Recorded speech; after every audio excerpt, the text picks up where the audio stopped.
Nope, that didn't help things. Yeah, that was not really what we had in mind. Welcome back, everyone. It's Charlie. Variety recently posted an article, Thunderbolts lost millions of dollars despite its great reviews. Where does Marvel go next? What does Marvel do when even the good movies that they're making fail to get people excited to go see them in theaters?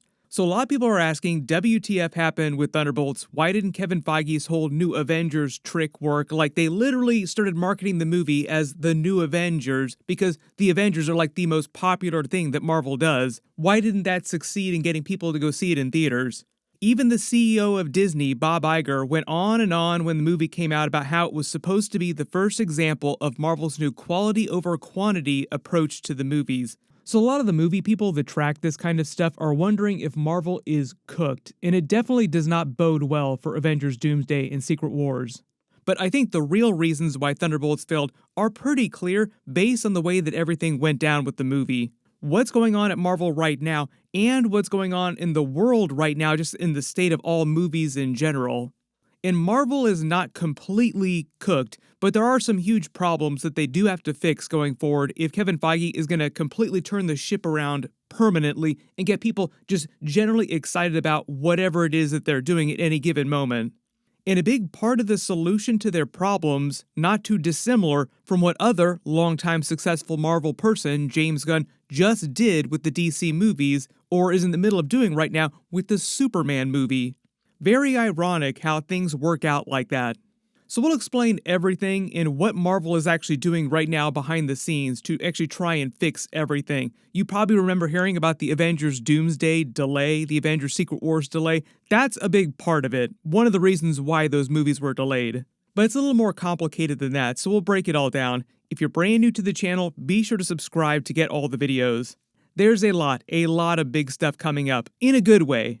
First things first though, the reason why big movie reporting sites like Variety, Hollywood Reporter are calling Thunderbolts a failure, like colossal failure, is because it's only earned about $380 million as of me posting this video, and it needed to do about $450 million to break even, meaning that it lost money for Marvel, just like Captain America Brave New World also lost money for Marvel.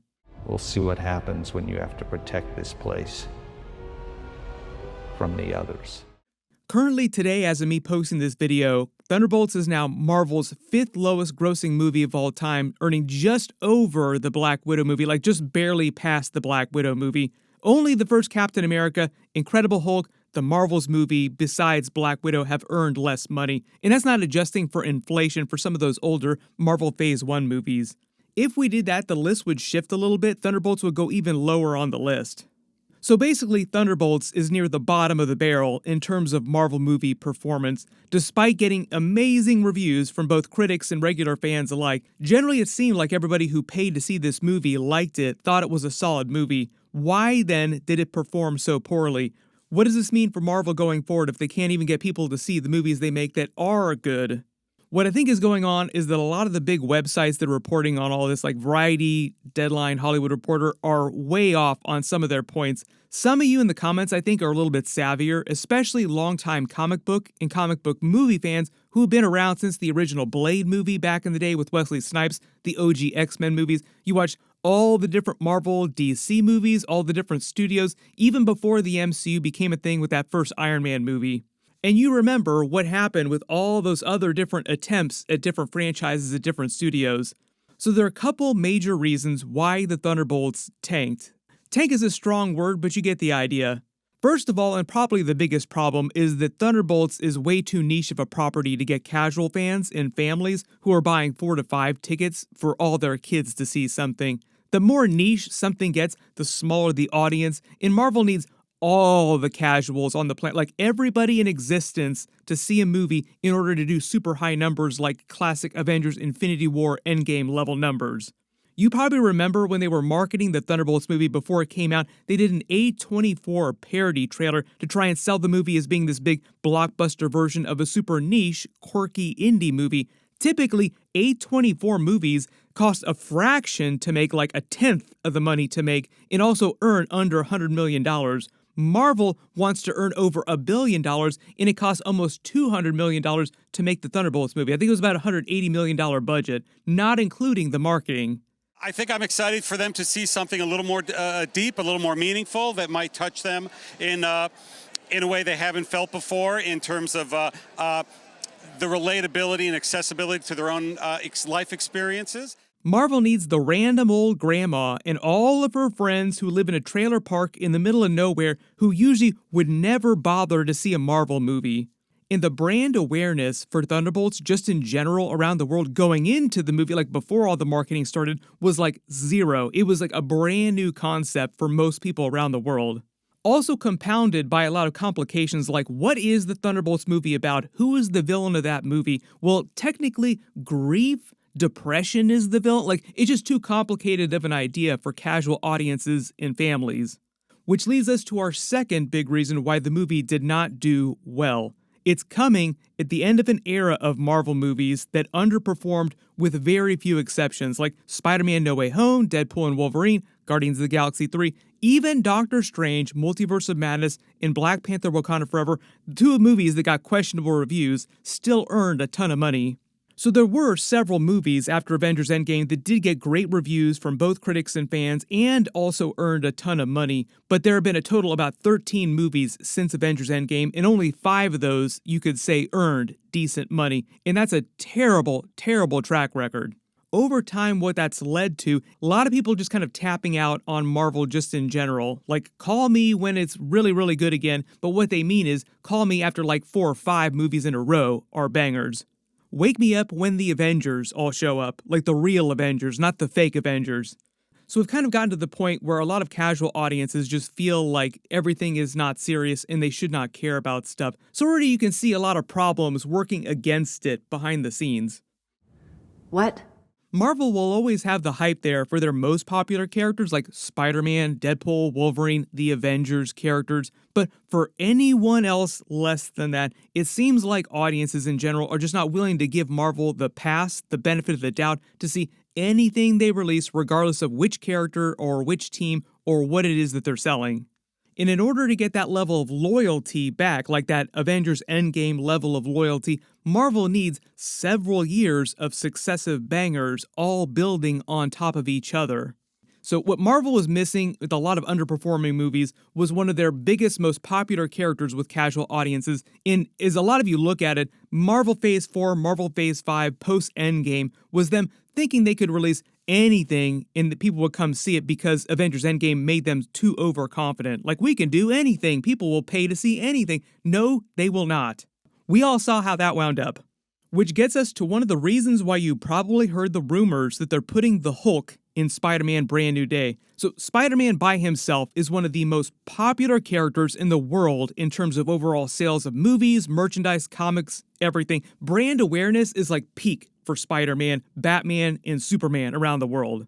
Even a mediocre Spider-Man movie will earn a ton of money. A decent Spider-Man movie can easily earn up to $1 billion.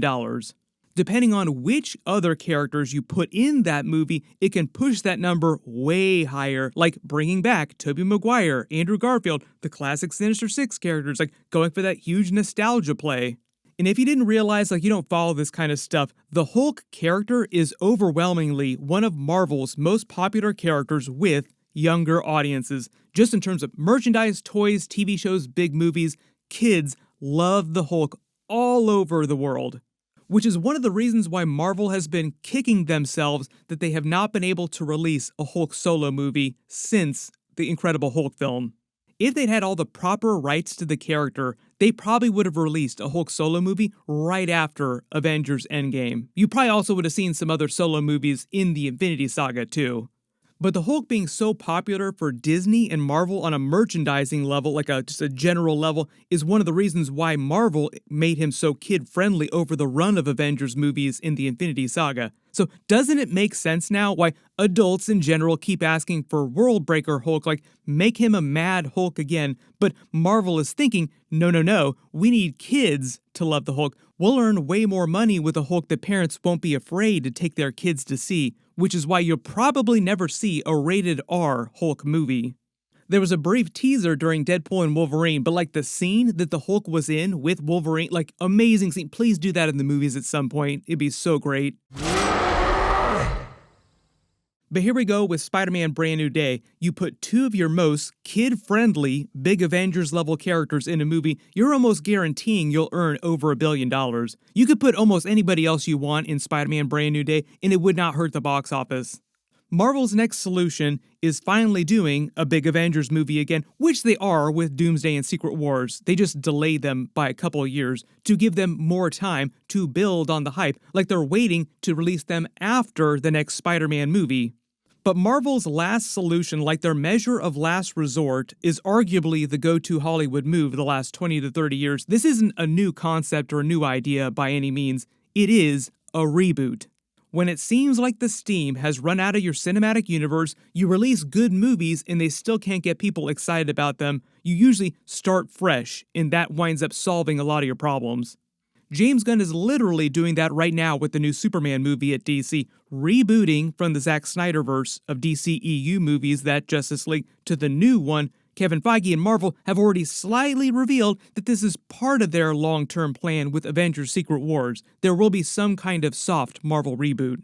What Marvel is doing, though, is a little different from what James Gunn is doing at DC right now. James Gunn is doing more of a hard reboot with more recastings of the bigger A-list characters. Marvel's version of this will be more of a soft reboot, where many legacy characters will continue. Only a couple characters will probably get recast, and generally the biggest changes you'll notice, if you've been watching all these MCU movies since the first Iron Man film, is that they'll just retune people's backstories so that the timeline will make sense going forward, and casual audiences don't have to watch like 15 YouTube videos just to understand the brand new thing that's coming out. Basically returning Marvel to more of an on-ramp kind of situation for brand new, younger fans. Like, a lot of people that went to see those original Marvel Phase 1 movies have now grown up and had their own kids. Marvel needs to get those people to bring all their kids to the brand new movies now. Which is also one of the reasons why the brand new version of the MCU X-Men team is going to be on the younger side, more like the X-Men First Class movie set during the 1960s, only this will be set during present day.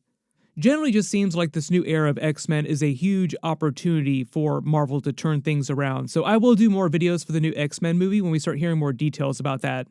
But everyone post all your reactions in the comments below. I just did a brand new Superman video. Click here for that, and click here for my brand new Fantastic Four video. Thank you so much for watching, and I'll see you guys in the next one.